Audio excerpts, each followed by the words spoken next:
Well, hi YouTubers, hi, I'm back with a 6 Mile 60 books, and it is Sophie Kinsella's Surprise Me. If you love me, surprise me. Right, I got such a twig of shameful joy about this book. I loved it and hated it. It came out 2018, okay, so it came out last year, and read the blurb. After being together for 10 years, Sylvie and Dan have a comfortable home, fulfilling jobs, beautiful twin girls, and communicate so seamlessly they've even finished one another's sentences. They have a happy marriage and believe they know everything there is to know about each other. It was casually mentioned to them that they could be together for another 68 years, and panic sets in. They decided to create little fun surprises for each other to keep their relationship fresh and fun. But in their pursuit of Project Surprise Me, anything from unexpected gifts to restaurant dates to photo shoots, mishaps arise with disastrous and comical results. Gradually, the surprises turn to shocking discoveries. When a scandal from the past is uncovered, they begin to wonder if they ever really knew each other at all. Okay. This is one of the first books I think I've ever read where a character, female character, has a bit, sounds like an Oedipal complex about her dad. Okay, alright, so let me start off the book. Here you go. This is how deluded Sylvie is. Okay, here we go. I have invented this little secret vocabulary for my husband. I have invented just to describe him. I never even told him about them. They just pop into my head now and then. Like, scabious. The adorable way he scrunches up his face when he's confused. His eyebrows akimbo. His gaze implores to say, explain. Then does like to be confused. Likes everything straight, clear, out in the open. Tenchery, that taunt, defensive way he behaves whenever the subject of my father comes up in conversation. He thinks I don't notice. Shoft. When life has turned around and punched him in the face so hard, his breath is literally taken away for a moment. Her describing her husband Dan. Perfect Dan. Dan, we finish the conversations. And then, further on, she's talking about her dad. No, in this book, Sylvie, who's an only child, she wanted a sister, but her parents wouldn't give her one. Horrible parents, really. She calls her parents, and she's like in her 30s, mummy and daddy. Mummy and daddy. Daddy.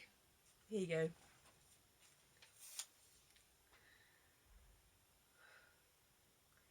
My father died in a car crash, I explain. I can't help it. I'm already reaching for my phone. My father was so handsome. Dr. Bamford needs to see, to realise. When I meet people who never knew my father, I feel a weird kind of rage almost. That they never saw him, never felt the firm inspiring handshake, that they don't understand what has been lost. He looked like Robert Redford. People used to say he had that glow, that charisma. He was a golden man, even as he aged, and now has been taken from us, and even though it's been 2 years, I still wake up sometimes, and just for a few seconds I've forgotten until it hits me in the guts again. Yes. I watched Dr. Bamford carefully for his reaction, wanted him to explain. Was a tragic loss to the world. How do you bear it? She has an Oedipal complex about her fucking dad. She does! She does! Anyway, so her and Dan get like a medical check, and as they're such in good health, they are from families which, if you don't die in car crash, you live really, really long lives. They're both going to live to over 100. And that freaks Sylvia out. Now, most couples I know, if they got a chance to live a fraction of that, they'd be so happy. Hey, to death do you part. But Sylvia panics. Can I be with this man for almost 70 years?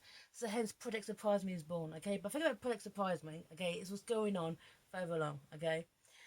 So I just felt kind of, because Sylvia's so up herself and so upper class and so much mummy and daddy.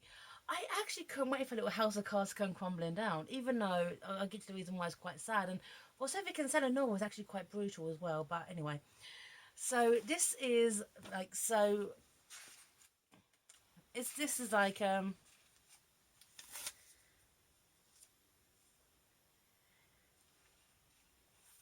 and also Sylvia's a bit okay. It's a bit okay. Almost okay. So Dan, why shouldn't Dan think in silence for a while? Why am I prodding myself? Why can't I give him space? On the other hand, what the hell was he thinking about? Oh, Dan sounds distracted. Nothing. I was thinking about loan agreements, mortgages. Mortgages. I just want to laugh out loud. Okay, this is different between men and women, which is something I don't like saying because I'm very much not a sexist. Yes, you are. But honestly, there I am, thinking about, I'm married, and he's thinking about mortgages. Yeah, you actually are quite sexist, Sylvie, because, hey. So, yes. This bit here, once again about Daddy. Daddy. Okay, I'm going to be something about Daddy because it's just amuses me.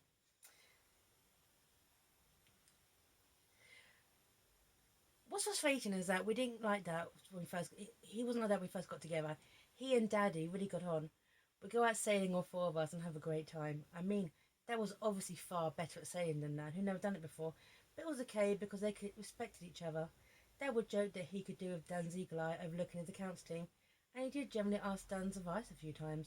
We were all relaxed and easy. But then my Dan got pricky as the time went on. He stopped wanting to go sailing. To be fair, it was harder once we had the girls. Then 3 years ago we bought our house. It was an inheritance from my granny as a deposit, and Daddy offered up a top up, and Dan wouldn't take it. It suddenly got all weird, and so we relied on my family quite enough. Didn't help that Dan's dad arrived to see the house and said, "So this is what family wealth buys you," as they were living in a palace, not a three-bedroom house in Wandsworth with a mortgage. Yeah. Oh yes, because she has Daddy on such a pedestal. She wouldn't even cut her hair. There's long blonde hair, but her Daddy called it her glory, and she can't believe in cutting her hair. Honestly, okay, all this stuff in this book, it wasn't really about her husband thing. It was about because dropping okay about how marvelous her dad was. Like this bit here, okay. Right, this is when he's at a charity event. They're naming a scanner suite at the New London Hospital after him. Right, this bit here. And the thing is, even when Sylvia describes her dad, you can tell what a dick he really was. Okay. So they're chatting to this guy called Simon, and he says, "Well, it sounds like he was pretty amazing," says Simon. "To raise all that money, mobilise people year after year. Also climbed Everest twice and not eagerly, and he competed in the Fastnet sailing race. He raised loads of money." Simon raises his eyebrows. "Wow, impressive. He's benefited from school died of liver cancer, I say. He always wanted to do something for people with that disease. No one at his company was allowed to raise funds for anything else." I laugh as though I'm joking, though it's not really a joke. That could be quite, what's the word? Estrangient? At the time my sister cut my hair at age 13, he got angry and even suggested it. He kept saying, "Your hair is your glory, Sylvie. Your glory." And he was right. I would have regretted it probably. Okay, I think we already figured out what kind of person her daddy really is. And I find that Sylvia's so freaking deluded to this. Honestly, it's kind of everyone treats her like a child. I haven't treated her like a child. It's kind of like protect Sylvie. Sylvie must be protected from this. And the thing is, because after her father died, she had some kind of like emotional breakdown. As someone who's lost a dad, yeah, I don't understand that. However, she's also a grown-ass woman with a mortgage in her 30s of her own house. She can deal with this. But Sylvia's perfect vision of her daddy can't be destroyed. Because it turns out that Daddy, okay, Daddy, Daddy who, this bit here, this is when Sylvia's talking about her to her mother about Daddy. She, Mummy, still talks about Daddy. In fact, she loves talking about Daddy. We both do. But the conversation has to be along her lines. If you venture onto the wrong topic, she draws breath and her eyes go shiny, and she blinks very furiously, gazes at the windows, and you feel terrible. The trouble is, the wrong topics are random and unpredictable. References Daddy's colourful handkerchiefs, his funny superstitions when he played golf, the holidays we used to spend in Spain. Topics that are at safe and harmless. But no. Each of them has brought an attack of furious blinking and window gazing and made us be trying to change the subject. Which is just grief, I guess. I decided grief is like a newborn baby. It knocks you sick, it takes over your brain with an incessant cry, it stops you sleeping, eating or function. Then one says, "Hang in there, it gets easier." Yeah, yeah, because it turns out that Daddy, okay, this is the truth about Daddy. And this is the bit, okay, which essentially, everyone has been doing this thing to keep Sylvia safe, that they've totally ignored the fact that Daddy had a relationship, well, not even a relationship, okay, pretty much gaslight. That's the thing. Gaslighting is really big in this book. Okay, people basically have lied to Sylvia forever to kind of protect us. Who's been gaslighted to the truth, and then everyone around her, including Dan, that kept this passage in this book by an author called by the name of Jocelyn or Lynn, about what Daddy did to her. I'm not going to spoil this, okay? But yeah, Daddy was a dick to this young woman who basically had struggled with because of his actions. This famous doctor who everyone loved struggled with an eating disorder until she turned it all around. Okay, and Sylvie, when she was young, had an imaginary friend.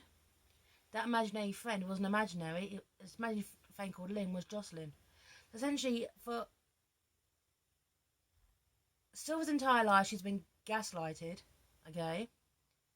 Then, as she gets older, her husband has gaslighted her. Her family have gaslighted her. And also, then her own husband uses his, well, what he can do to keep this passage out of this book, which documents what happened to protect Sylvie. So basically, to protect Sylvie, her husband enabled a dick like her father to protect her. Everyone's an arsehole in this book, by the way. Everyone's an absolute arsehole.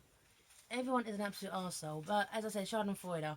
This is when, okay, because when someone in a character mentions long hair, that they're tempted. Oh, spoilers, by the way.